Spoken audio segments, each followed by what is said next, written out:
This week on my sewing journey, I've been working on the quilt block of the month, the wedding band. It can be done in the double or the single.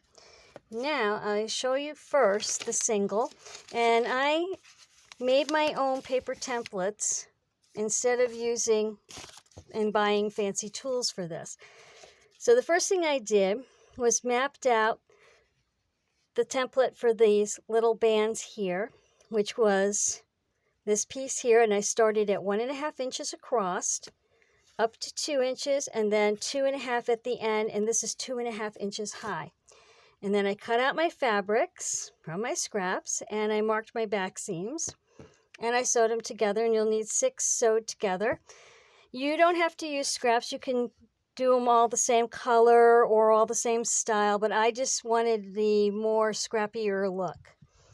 Then what you'll do is hem them, and I made this little paper template for the hemming part of it to go all the way around, and you'll do that 4 times per square.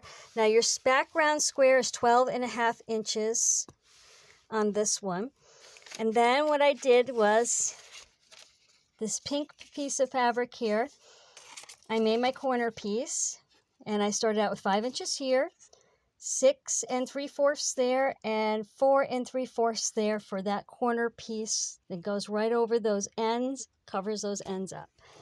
Now to make this the double wedding band, because you could just stay at that and then do a whole quilt just like this, be the single one, but if you wanted the double, you'll do more of these bands, 4 more, onto a background piece of 5.5 wide by 12.5 long, because you want it to match up and equal with this one, which is 12.5 long. And you'll have your 2 little squares to line up there, but you'll need this extra little piece of 5.5 square of the background color, and you'll have your triangle piece on there, and it comes together as the double wedding band, and it'll go on the side here. You'll go all the way around doing that, so you'll need 4 of those.